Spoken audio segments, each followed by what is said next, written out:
Georgia at Tennessee. Georgia favored by 4.5 points rolling into Neyland for the BetMGM game of the week. 3:30 Eastern, ABC. Like I just said, Neyland Stadium.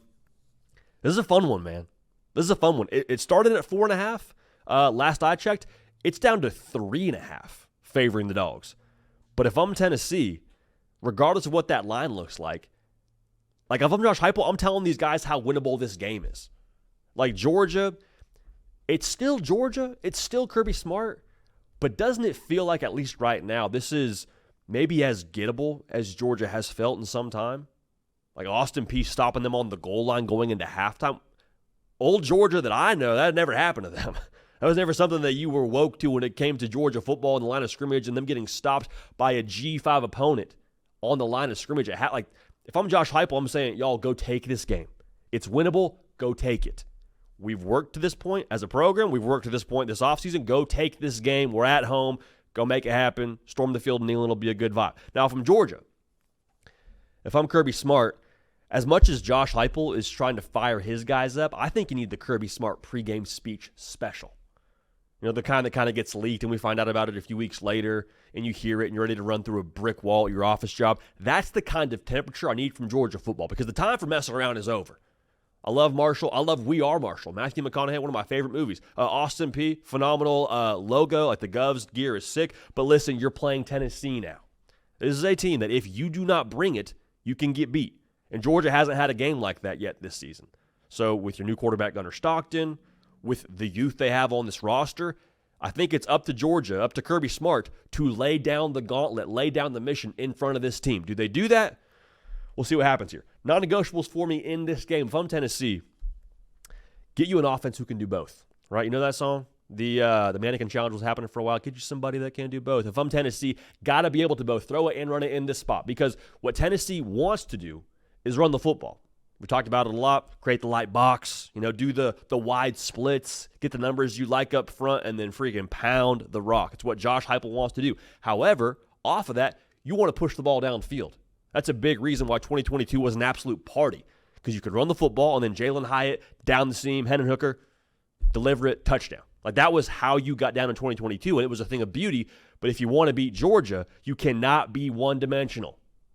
Goes without saying, cannot be one-dimensional. So Joey Aguilar, when there's money on the table, we got to cash in. Receivers, when you get one-on-one, you got to go win. For Georgia, non-negotiable for me and them, in this game, you got to make it your game early. Because I think the situation you'd like to avoid is you're down 10-0 in the first quarter, moving to the third quarter, it's 17-7, and it's like, hang on, it's getting a little bit late here, Georgia. We got to go chase some points now. Gunnar Stockton, you got to go throw the football downfield for us to win this game. If Georgia can get that leverage early, let's say it's 10-0 the other way, and Georgia's able to just kind of play their game, run the football, play a low margin for error style of ball, well then that forces Joey Aguilar in his third start ever as a Tennessee Volunteer, his first start ever in the SEC, to go be the difference for you. I don't like that for Joey Aguilar if that ends up having to be the situation you're in if you're the Vols. So the matchups here kind of in vein with that, or in the same vein as that. How is the back end for Georgia forced to play in this game? Because I want to call your attention back to the 2022 matchup where Tennessee's on fire, Georgia's on fire, and Tennessee had already beaten Alabama this year. But Georgia was able to win that football game in a somewhat definitive fashion because they were able to just go man-to-man on the outside. I mean, it was just leaving their DBs on. It was St. Kirby out there for the Georgia defense in that secondary. So when you can do that, guess what you don't have to do? Add extra resources to the back end that you would have had stopping the run, which, again, is Tennessee's bread and butter. So if Georgia can just play semi-isolated on the outside and Tennessee can't go win those matchups, then you force this game to be a little bit more grimy, gritty, gross, again, favoring the style of ball that Georgia wants to play. So if I'm Tennessee, man, I'm taking shots early. Also, that 2022 game, for those of y'all that watched it, there was a couple of shots deep for Jalen Hyatt that were just a little bit off the mark.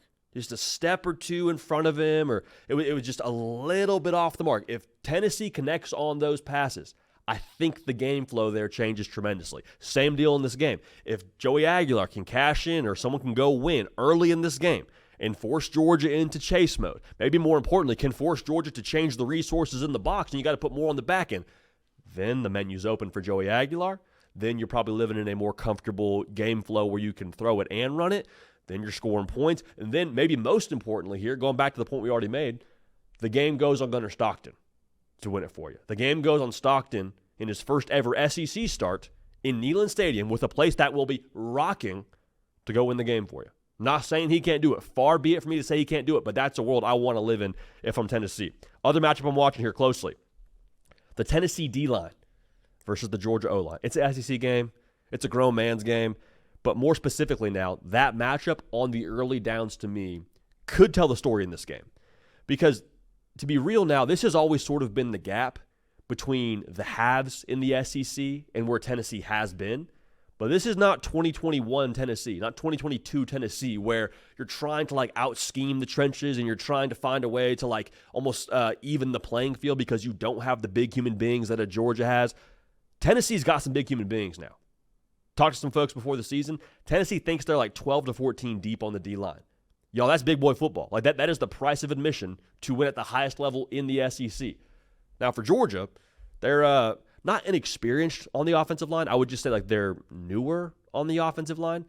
If Tennessee can get those stops on the early downs, you hold them to situations where it's 3rd and 8, 3rd and 9, because you got good stops in the run game early with that D-line, then you, again, force Gunnar Stockton to beat you down the field. Quick sidebar, though.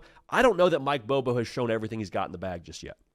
Like, why would you? If you were playing Marshall and Austin Peay, are you throwing your best stuff? Probably not, right? Like, I think there's a lot more here with how they utilize Zachariah Branch, with how they utilize the rest of this receiving core. I think there's a lot more in the chamber there that they haven't shown yet. So I know Georgia fans are like, here we go again, Mike Bobo, going east and west, not north and south. I think you're going to see them challenge a little bit more in this spot when they have to, especially off play action, I think would be how they would like to live. So my pick in this game, again, Georgia favored by 4.5, 3.5, depending on what you're looking at right now on BetMGM. Everything about this season just feels weird to me. You know what I mean? Like we got a bunch of first-year quarterbacks. We got a bunch of new faces at different places with the portal. Like it feels like a very bizarre college football season, which will be fun for us as college football fans. But when things get weird, me personally, I go back to what I trust. Okay? I'm at a restaurant where I don't know the menu, burger and fries. I trust that. That's hard to mess up. The things that I trust in this game are Kirby Smart's DNA and how Georgia's recruited. Okay? Now, Tennessee's super talented. I would not be shocked in the slightest if Tennessee wins this game. I think it very much so is in the cards.